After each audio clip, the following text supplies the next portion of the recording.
नमस्कार। कैसे हैं आप सब। मैं हूं मनीष ठाकुर और आप देख रहे हैं the views media.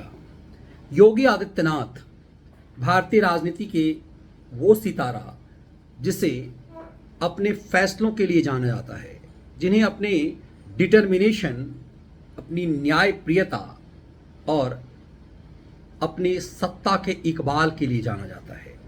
Yogi Adityanath जब फैसला ले लेते हैं तो उनके फैसले को अदालत भी बदल नहीं पाता।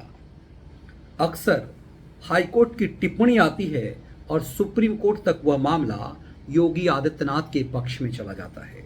लेकिन एक मामला जो उनके लिए व्यक्तिगत था, उनके ऊपर एक क्रिमिनल केस, उसकी आड़ में देश का हर भ्रष्ट बेईमान नेता योगी को खड़ी खोटी सुना जाता था। अब सुप्रीम कोर्ट ने भारत के भ्रष्ट और बेईमान नेताओं से वो ढाल भी छीन लिया है।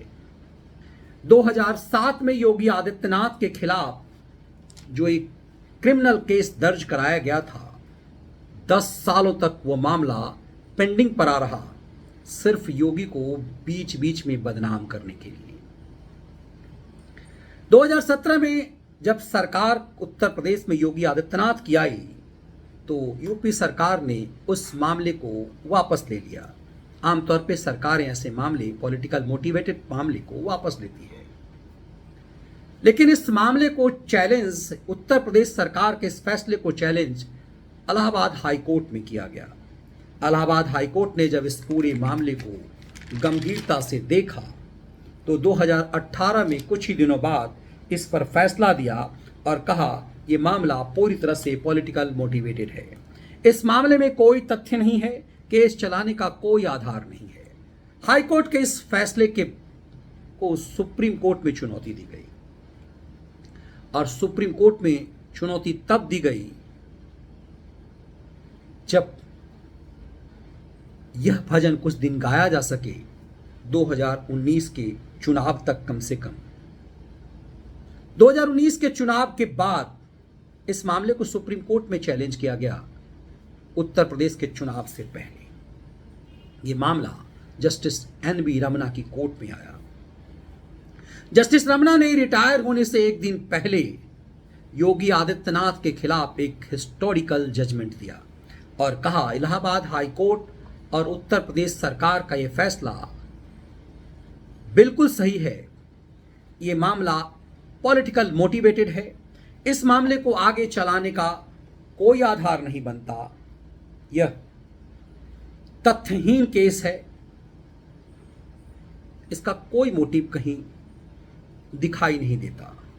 दरअसल 2007 में उत्तर प्रदेश के गोरखपुर में एक दंगा हुआ था और उस दंगे के पहले योगी आदित्यनाथ के एक भाषण को आधार बनाया गया। उस एक ऑडियो वीडियो को छेड़छाड़ करके उसे पेश किया गया, जिसमें यह बताने की कोशिश की गई कि योगी के भड़काऊ भाषण के कारण ही गोरखपुर में दंगा हुआ, जिसके कारण एक व्यक्ति की मौत हो गई। असद हयात, मोहम्मद असद हयात और परवेज नामक याचिकाकर्ता ने इस मामले में उत्तर प्रदेश सरकार के फैसले के खिलाफ इलाहाबाद हाई कोर्ट में याचिका दाखिल करवाई और जब इलाहाबाद हाई कोर्ट से झटका मिला तो इस पूरे मामले को लेकर वो सुप्रीम कोर्ट पहुंच गए। सुप्रीम कोर्ट में भी इस मामले पे उन्हें हताशा मिली। अभी 2 दिन पहले ही बिहार विधानसभा के अंदर लालू यादव के नौमी फेल पुत्र और बिहार के डिप्टी सीएम ने यह मुद्दा उठाया कि आरोप तो, क्रिमिनल केस तो योगी आदित्यनाथ के खिलाफ भी है, उनके खिलाफ कार्रवाई क्यों नहीं होती। अक्सर कांग्रेस पार्टी के नेता, समाजवादी पार्टी के नेता योगी आदित्यनाथ को इसी मामले को लेकर के घेरते थे। अब योगी के खिलाफ मुंह खोलने के लिए उनके पास कोई मामला नहीं रह गया, तो अब बाबा का बुलडोजर पहले से तेज चलेगा। बाबा के बुलडोजर के सामने जो स्पीड ब्रेकर लगाया जाता था गोरखपुर के दंगे को, मामले को लेकर के, वह फरेब साबित हो गया। इस देश में ना जाने कितने दंगे हुए, लेकिन ऐसे पेश किया गया जैसे गुजरात में सिर्फ एक दंगा हुआ जिसके लिए नरेंद्र मोदी जिम्मेदार था। फिर यूपी में एक दंगा हुआ, उसके लिए योगी आदित्यनाथ जिम्मेदार थे।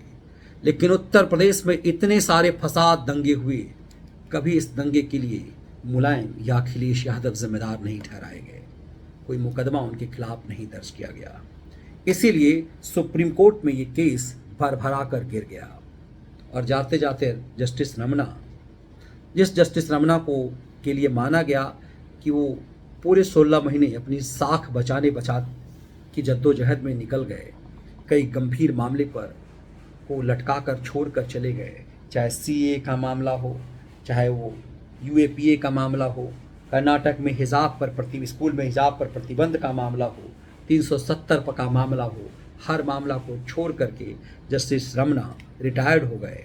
लेकिन इस मामले पर उन्होंने हिस्टोरिकल जजमेंट देकर योगी आदित्यनाथ के बुलडोजर में की ग्रीसिंग करवा दी है, उसमें डीजल डाल दिया है ताकि बेईमानों की छाती पर वो फिर तेज रफ्तार में चले। अतीक अहमदों, मुख्तार अंसारियों के बाद उनके अताताई बेटों, उनके गुर्गों पर जिस तरह से बुलडोजर चल रहा है, उसकी रफ्तार रुकने ना पाए।